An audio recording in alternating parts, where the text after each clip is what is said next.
Well, ANC President Cyril Ramaphosa is set to deliver the party's January 8th statement. The statement will likely reflect on the past year and further map out plans in this new year.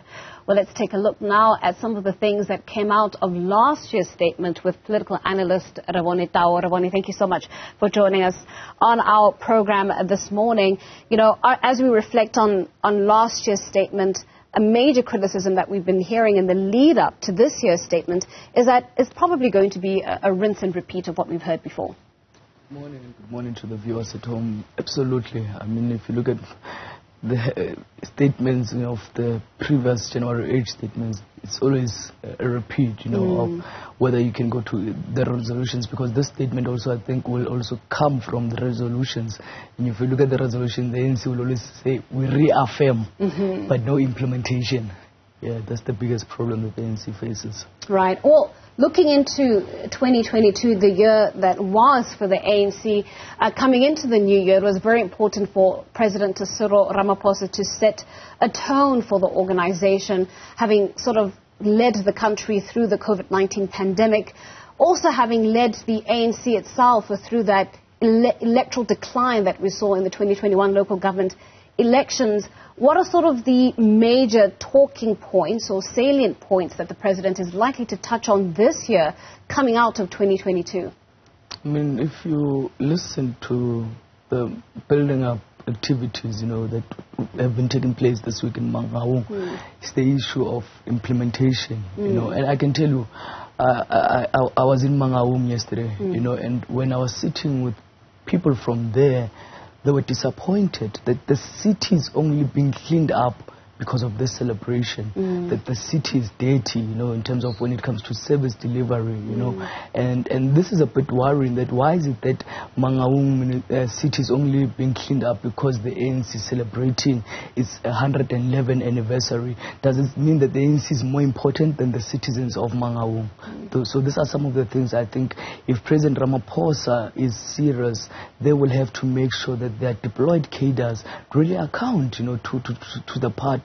They don't do as they wish, because with their deployed cadres not implementing their resolutions or delivering to the mandate that they promise people during elections, and on the sidelines, I was speaking to some NEC members, and I was saying to them, I think the ANC going to 2024 will have to do the door-to-door differently, because the ANC can't continue to go to and ask the people what are the challenges when they know what are the challenges that affect the people, and they know that some of the things they have not delivered, but they still come and ask them what are the problems.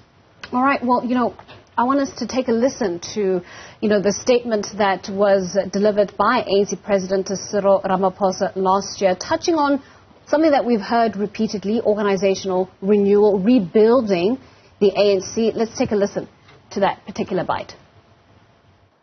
The movement must therefore undergo a fundamental and lasting process of renewal and rebuilding if it is to remain an effective and trusted agent of change. We must intensify our work to restore the relevance, the capability, the credibility of the ANC so that it continues to be a powerful force for transformation, a powerful force that will continue to be trusted by our people.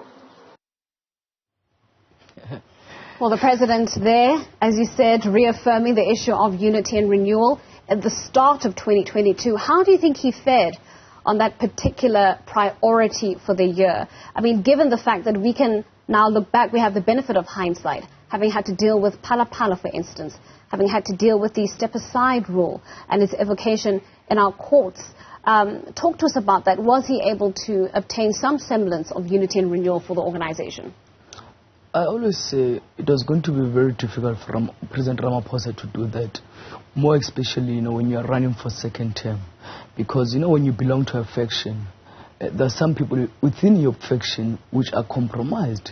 We have seen the Zondo report, allegations that have been made against certain people from the faction of President Ramaphosa.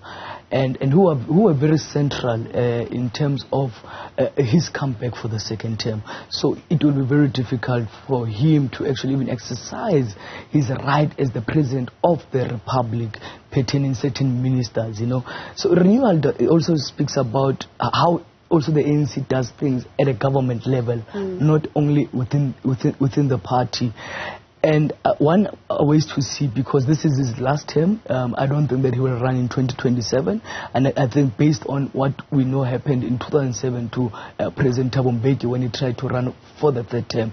So he will have to really give confidence to South Africans, the promises that he actually made in 2017 when he was running for his first term, because he has not delivered, And when you talk about the renewal, the ANC, especially on the Phala matter, it shows that the president remains powerful. We can go back to even how they handled the Nkandla matter under the era of the then President Jacob Zuma. And I can tell you, yesterday I was speaking to some of the delegates who were at this hybrid conference that took place on the 5th, and they were saying that they were not even allowed to engage. Everything was managed, and we know that the current newly elected Secretary General Mbalula did indicate that Phala will not be discussed at the conference, while the NEC, the outgoing NEC, said the matter will be taken to conference for delegates to engage. But this shows you that indeed there's a serious crisis in the NEC, that delegates were not able to actually have a frank conversation and give the newly elected leadership the line in march, because the conference is the highest decision-making body of the ANC. Yeah.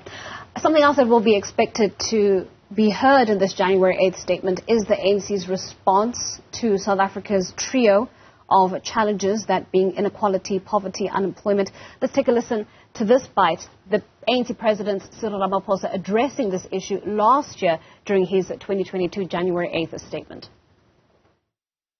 First priority, comrades, the ANC urges government to conclude a social compact with all social partners on the measures to place our nation on a higher and a more inclusive growth path.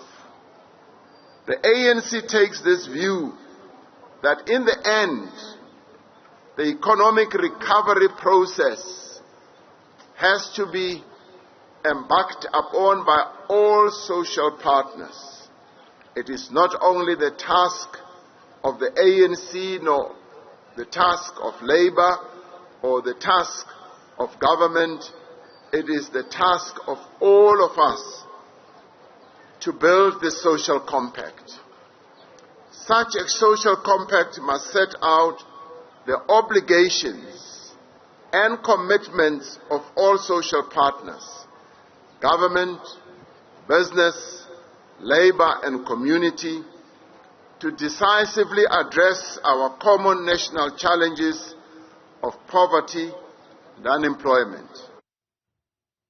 Well, I can tell you that I've also had a discussion, with those who sit in NEDLAC, because the matter is at NEDLAC, and I want us to go back. If you recall, the former President Thabo Mbeki actually raising the matter that the President spoke about it at his SONA, and we only started seeing movement after former President Thabo Mbeki started speaking about it. But when I spoke to the guys at NEDLAC, they're saying that things are very difficult. They can't find an approach how to implement this social compact, and they don't see it moving anytime soon. That's the sad reality.